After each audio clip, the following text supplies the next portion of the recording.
Hello बच्चों, welcome back to Opulent Career Institute. तो हमारा चैप्टर नंबर 6 चल रहा है। फ्रिक्शन की हमने बात की थी लास्ट लेक्चर्स में। ऑलमोस्ट आपका फ्रिक्शन ख़त्म कर दिया था और अब हम कराने वाले हैं आईआईटी जेईई और नीट के न्यूमेरिकल्स। किस टाइप के न्यूमेरिकल्स आपके एग्जाम्स में आते हैं, किस टाइप के न्यूमेरिकल को किस तरह से अप्रोच करना है, इस चीज़ के बारे में हम आज के लेक्चर में बात करने वाले हैं। तो प्रीवियस क्लास में जो भी थ्योरी आपकी पढ़ाई गई है, कृपया करके एक बार उसको रिवीजन कर लें, 2 बार देख लें समझ में नहीं आता है तो। और कोई भी प्रॉब्लम है तो कमेंट जरूर कर दें। अगर आपकी थ्योरी वहाँ से क्लियर होगी, आपके फंडामेंटल वहाँ से क्लियर होंगे, तो ये न्यूमेरिकल करने में आपको बिल्कुल भी प्रॉब्लम नहीं आएगी। चलो बिना टाइम वेस्ट किए हम सीधा न्यूमेरिकल पे चलते हैं, जो कि बहुत ही कंसेप्चुअल है और आई वुड से बहुत ट्रिकी भी है। बस आपको थोड़ा सा समझना पड़ेगा कि क्वेश्चन कहना क्या चाह रहा है। देखिए क्वेश्चन पढ़ते हैं। The coefficient of static friction, इसने खुद ही बोल दिया स्टैटिक फ्रिक्शन, तो दिमाग लगाने की जरूरत ही नहीं है काइनेटिक है या स्टैटिक। ठीक है, between a block of mass m and an inclined is 0.3। Coefficient of static friction दे रखा है और सिचुएशन कुछ ऐसी है कि एक इंक्लाइंड है इस तरह से, ठीक है, और एक ब्लॉक दे रखा है जिसका मास है कितना m, ठीक है, और यहाँ पे कोई एंगल बन रहा होगा, मान लो वो एंगल है कितना थीटा। तो क्वेश्चन कह रहा है what can be the maximum angle theta of the inclined with the horizontal so that block does not slip. इसने कहा है कि वो मैक्सिमम एंगल बताओ थीटा जिस एंगल पे जो ये ब्लॉक है वो स्लिप ना करे। स्लिप नहीं कर रहा है मतलब स्टैटिक फ्रिक्शन की कंडीशन है। किसकी कंडीशन? Static friction. मतलब कि फ्रिक्शन फोर्स और जो फोर्स है जिसकी वजह से ये ब्लॉक नीचे आने की कोशिश कर रहा है, वो दोनों क्या होना चाहिए? बैलेंस होना चाहिए, तभी अपनी जगह पे रुका रहेगा। तो क्या सिचुएशन हो सकती है? फ्री बॉडी डायग्राम बना लिया, मान लो इसी को मान लो। तो फोर्सेस देखेंगे कौन कौन सी फोर्स है। एक तो एम जी लग रहा है, और इसको अगर मैं रिजॉल्व करूं तो ये हो गया आपका एम जी साइन थीटा, और इस साइड कौन सा होता है? M g cos theta. ठीक है, और एक नॉर्मल लग रहा होगा बिल्कुल परपेंडिकुलर, और उस नॉर्मल की वैल्यू किसके बराबर होगी? एम जी कॉस थीटा के। और जो फ्रिक्शनल फोर्स है वो किस तरफ लग रहा होगा? पीछे की तरफ, क्योंकि मोशन तो नीचे जा रहा है ना। इस ब्लॉक की टेंडेंसी क्या है? नीचे जाने की, लेकिन जो फ्रिक्शन फोर्स है वो उसे रोक के रखा है। अब अगर ये ब्लॉक रुका हुआ है तो फ्रिक्शनल फोर्स जो है एम जी साइन थीटा के बराबर होना ही होना चाहिए। ठीक है, फ्रिक्शनल फोर्स किसके बराबर होने चाहिए? एम जी साइन थीटा के, तभी ये रुका रहेगा। और फ्रिक्शनल फोर्स हमें पता है क्या होता है? Mu into N. ये किसके बराबर होना चाहिए? M g sine theta. Mu और एन क्या है? नॉर्मल फोर्स, और नॉर्मल फोर्स किसके बराबर है? एम जी कॉस थीटा के बराबर है, अभी आपको बताया। ये नॉर्मल फोर्स इसके बराबर है कि नहीं? बैलेंस करेंगे फोर्सेस को, तो ये किसके बराबर हो गया? एम जी साइन थीटा के। ठीक है, एम जी से एम जी दोनों साइड कट सकता है, बिल्कुल कट सकता है। कॉस थीटा को अगर मैं इस तरफ ले गया तो sine theta upon cos theta हो जाएगा। Sine theta upon cos theta, ये किसके बराबर आ गया? म्यू के बराबर। और मैं साइन थीटा अपन कॉस थीटा क्या लिख सकता हूँ? Tan theta. किसके बराबर आ गया? म्यू के बराबर। थीटा पूछ रहा है तो थीटा कैसे लिख सकते हो आप? टेन इनवर्स म्यू, और म्यू की वैल्यू कितनी दे रखी है? 0.3। ये आपका आंसर आ गया। थीटा कितना आ गया? Tan inverse 0.3। तो ये तो आंसर हुआ आपके क्वेश्चन नंबर ए का। अब एक बी और दे रखा है। बी में क्या पूछ रहा है देखिए, if the incline makes an angle theta by to, अगर ये थीटा की जगह थीटा बाई टू एंगल बना रहा होता तो फाइंड द फ्रिक्शनल फोर्स। तो फ्रिक्शनल फोर्स क्या है? देखो अभी बताया, फ्रिक्शनल फोर्स किसके बराबर है? एम जी साइन थीटा के बराबर है। किसके बराबर है? एम जी साइन थीटा, ये रहा। ठीक है, तो ये फ्रिक्शनल फोर्स ही पूछ रहा है, लेकिन बदल क्या दिया? थीटा बदल दिया। पहले थीटा था, अभी कर दिया ये क्या? Theta by to. ये लो आंसर आ गया। फ्रिक्शनल फोर्स क्या हो गया यहाँ पे? M g sine theta by two. यही इसका क्या है? आंसर है। स्टेप बाय स्टेप चलते जाएंगे, क्वेश्चन हो जाएगा, कोई भी प्रॉब्लम नहीं आएगी। चलिए नेक्स्ट क्वेश्चन पढ़ेंगे। देखो नेक्स्ट क्वेश्चन में एक सिचुएशन भी दे रखी है, ब्लॉक है कुछ। क्वेश्चन पढ़ेंगे सबसे पहले, the coefficient of static friction. फिर से बात कर रहे हैं किसकी? स्टैटिक फ्रिक्शन की। The coefficient of static friction between the two blocks shown in the figure is mu. इन दोनों ब्लॉक के बीच में जो कोफिशिएंट ऑफ स्टैटिक फ्रिक्शन है, इन दोनों ब्लॉक के बीच में जो कोफिशिएंट ऑफ स्टैटिक फ्रिक्शन है वो क्या दे रखा है, म्यू दे रखा है। क्या दे रखा है, म्यू दे रखा है, ठीक है।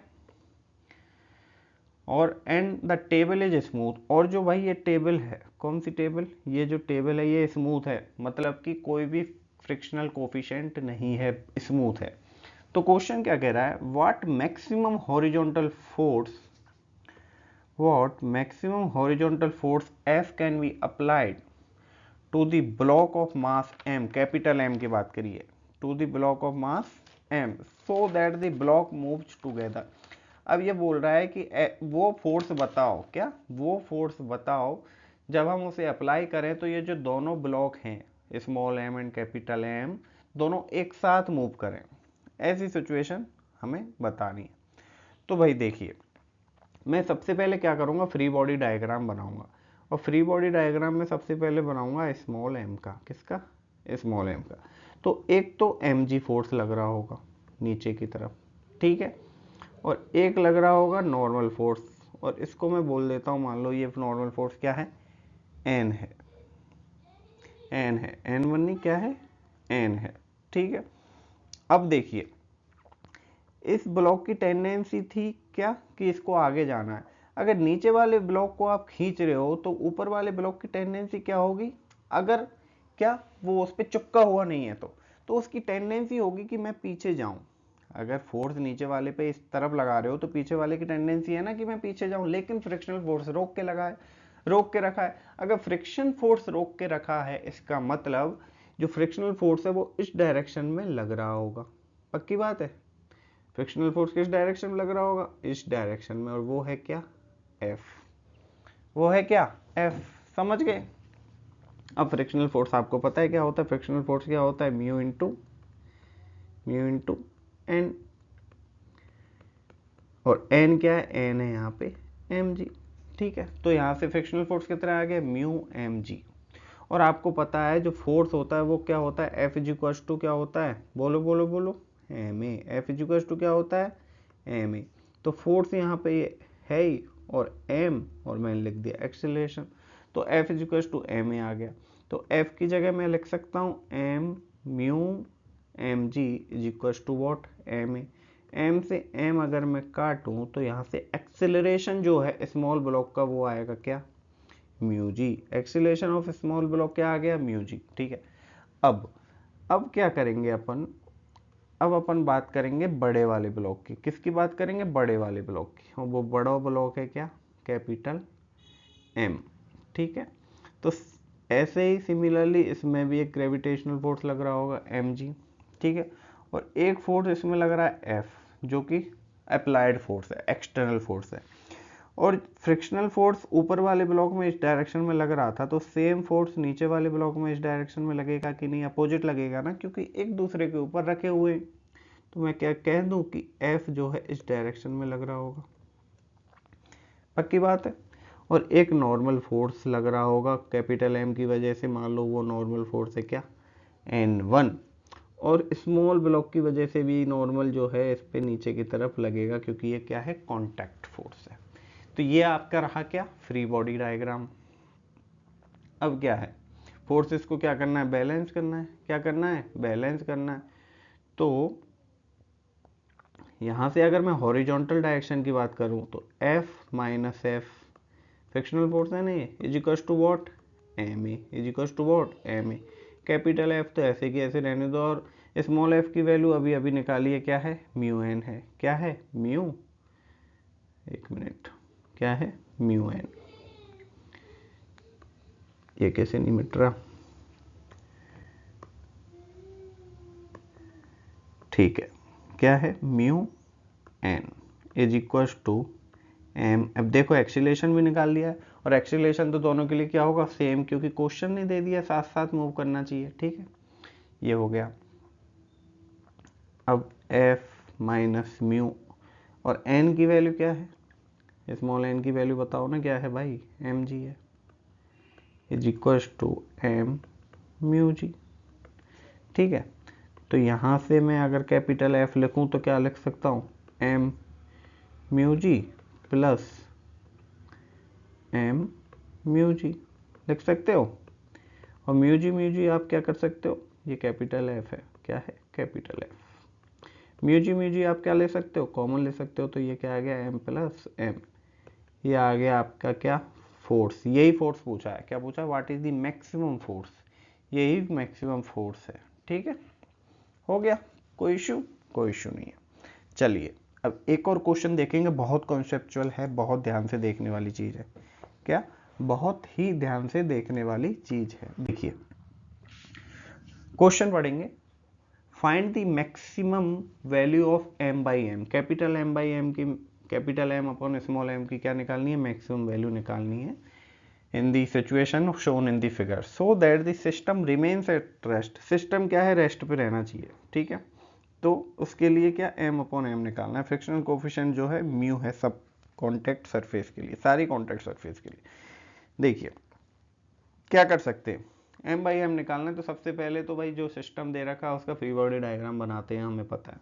तो मैं यहीं पे बना लेता हूँ स्मॉल m के लिए। देखो क्या हो गया, एम जी नीचे की तरफ, और यहाँ पे एक टेंशन लग रहा होगा, मान लो ये टेंशन टी है, सिमिलरली यहाँ भी वो टेंशन होगा टी। ठीक है, ये पूरा की पूरा सिस्टम जो है इधर मूव करने की कोशिश कर रहा है, ये तो पक्की बात है। तो जो फ्रिक्शनल फोर्स लग रहा होगा दोनों में, वो इस साइड लग रहा होगा एफ, क्या इस साइड लग रहा होगा। मान लो ये F1 है और ये क्या है F2, समझ गए।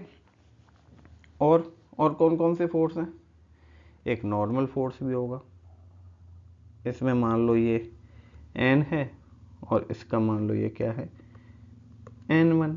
ठीक है, और यहाँ कैपिटल एम जी का यहाँ पे क्या ले सकता हूँ मैं, कंपोनेंट ले सकता हूँ। एक कंपोनेंट इधर आएगा एम जी साइन थीटा, और एक कंपोनेंट इधर आएगा, ये क्या है एम जी कॉस थीटा। ठीक है, बैलेंस हो गए सारे फोर्सेस। देख लीजिए ये क्या बन गया, आपका फ्री बॉडी डायग्राम बन गया। क्या बन गया, फ्री बॉडी डायग्राम। ये सिचुएशन 1 है।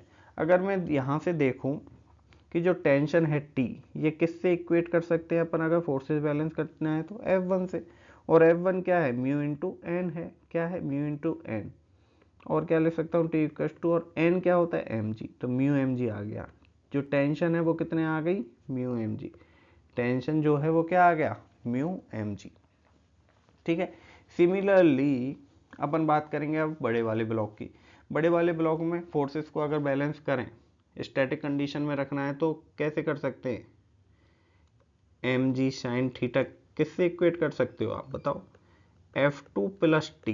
F2 क्या है, फ्रिक्शनल फोर्स, और एक टेंशन टी और एक्स्ट्रा लग रहा है। ठीक है, तो m g sine theta is equal to F2 क्या आएगा, mu into N one, mu into N one plus T, और टी हमने निकाल लिया है, टी क्या है म्यू एम जी। ठीक है, तो इसको ऐसे लिख सकते हैं m g sine theta is equal to mu N one क्या है, अब एन वन है यहाँ पे, यहाँ लिख रहा हूँ एन वन है यहाँ पे क्या, एम जी कॉस थीटा। कैसे है सर, अभी बता रहे हैं, कॉस थीटा। ये देखिए एन वन किससे बैलेंस हो रहा है, एम जी कॉस थीटा से बैलेंस हो रहा है कि नहीं, बैलेंसिंग करोगे कि नहीं हॉरिजॉन्टल और वर्टिकल कंपोनेंट की, तो बस वही किया है। तो एन वन की वैल्यू पुट कर दी, प्लस यहाँ पे म्यू एम जी पहले से था, समझ गए। इसको आप क्या करो, सॉल्व करो। इसको आप जब सिंप्लीफाई करोगे तो आप ऐसे लिख सकते हो, ये आपने क्या किया, सिंप्लीफाई किया, इधर उधर किया है, ज़्यादा दिमाग लगाने की ज़रूरत नहीं है। ठीक है, कुछ भी नहीं किया है इसमें अपन ने। और इसको और अपन सिंप्लीफाई करेंगे तो इसको अपन लिख सकते हैं M upon m mu divide by sine theta minus mu cos theta. ये लो, यही पूछा है। क्या पूछा है, एम अपॉन एम रेशियो ही तो पूछा है। देखो पढ़ो question, find the maximum value of M upon N in the situation which is given in the figure. तो इस फिगर में यही जो सिचुएशन दे रखी थी उसके अकॉर्डिंग हमने एम अपॉन एम की वैल्यू निकाल दी। भाई बहुत अच्छा क्वेश्चन था ये वाला, बहुत कंसेप्चुअल क्वेश्चन था। अब यहाँ पे 2 ब्लॉक दे रखे आपके पेपर में, आईआईटी में या नीट में, मान लो 3 ब्लॉक दे दिए, 4 ब्लॉक दे दिए, एक और पुली लगा दी, कितना भी कॉम्प्लिकेटेड सिस्टम बना देंगे कोई फर्क नहीं पड़ेगा अगर बेसिक क्लियर है।